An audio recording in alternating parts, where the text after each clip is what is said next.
At some point in history, someone looked at a perfectly respectable swimsuit and thought, what if there was less of this? Not for swimming reasons, not for speed, not even for comfort, just vibes, cultural vibes. It wasn't a practical decision. It was a bold one, the kind that says, I know this will cause problems, but let's see what happens. I'm Professor Everything, and today we'll be answering the question, why was the bikini invented? Right here on Explaining Everything.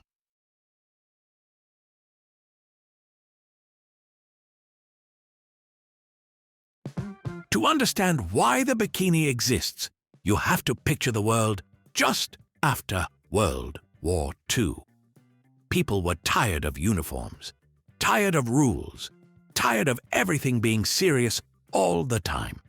The war had ended, celebrations were happening, and society collectively decided it was time to relax. Fashion felt that shift immediately. Skirts crept upward, sleeves got shorter, and swimsuits started asking very dangerous questions like, do we really need to cover all of this? Before the bikini, swimsuits were basically socially acceptable wool prisons. They were heavy, they were modest, and they were absolutely not here to let you enjoy the sun.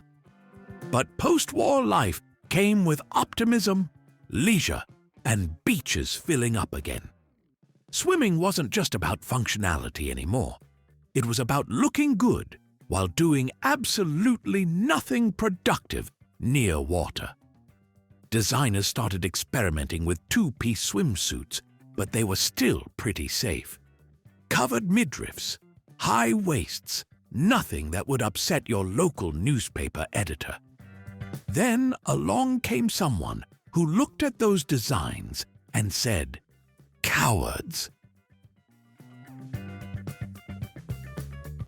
That man was Réard, a French engineer who somehow woke up one day and decided his calling was making the smallest swimsuit the world had ever seen. Réard believed that a swimsuit wasn't truly modern unless it showed the belly button, which sounds normal now, but in the 1940s was basically announcing the end of civilization. In July 1946, Réard unveiled his creation, a 4-triangle, 2-string masterpiece that shocked everyone who saw it. He didn't just introduce a swimsuit, he introduced a moment. To make things even bolder, he named it the Bikini, after Bikini Atoll, where nuclear tests were happening at the time. His logic was simple. If explosions were making headlines, so should his swimsuit. Here's how scandalous it was. No professional fashion model would wear it. Not one. Réard had to hire Micheline Bernardini, a nude dancer, because she was literally the only person comfortable enough to step out in public wearing it. That alone tells you everything you need to know about how wild this seemed at the time. The public reaction was immediate and dramatic. Gasps, headlines, moral panic. The bikini wasn't just tiny. It was confrontational.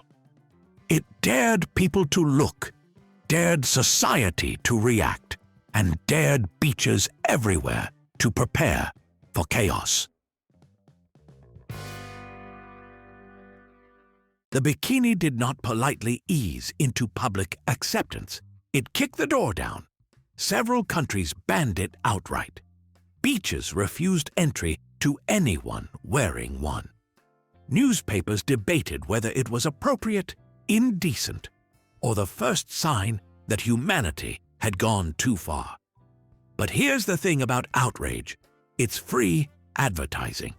The more people talked about the bikini, the more famous it became. And slowly, very slowly, opinions began to shift. People realized the world didn't end when someone showed their stomach. The ocean didn't boil. Society somehow survived. Hollywood played a huge role in softening the scandal. Movie stars wore bikinis. Magazines featured them. And once glamour gets involved, resistance tends to crumble. The bikini stopped being seen as dangerous and started being seen as daring, confident, and modern. It wasn't just about skin.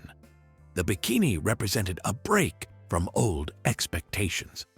After years of restriction, people wanted freedom, expression, and joy. The bikini just happened to be the loudest, tiniest symbol of that shift.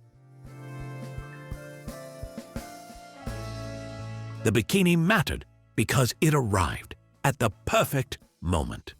It wasn't invented just to shock, even though it absolutely did. It was invented because society was ready to rethink rules that no longer made sense. It challenged ideas about modesty, control, and who got to decide what was acceptable. It also proved something important about fashion. Clothing doesn't just cover bodies, it reflects attitudes. The bikini reflected confidence, rebellion, and a desire to enjoy life after surviving something enormous. It said fun was allowed again. Sunshine was allowed again. Belly buttons were apparently allowed again. What made the bikini powerful wasn't how small it was, but how loudly it challenged expectations. It proved that even something as simple as swimwear could spark conversation, controversy, and eventually acceptance. A few triangles of fabric ended up symbolizing confidence, independence, and a post-war world learning how to breathe again. And honestly, that's kind of amazing for something you mostly associate with beaches, sunscreen, and awkward tan lines. If you learned something new today, don't forget to like, subscribe, and you go, girl! Also, if you have suggestions for our next video, feel free to share them in the comments below. We'll be sure to give you an acknowledgement for your contribution. If you enjoyed this video, please check out our other bingeable channels.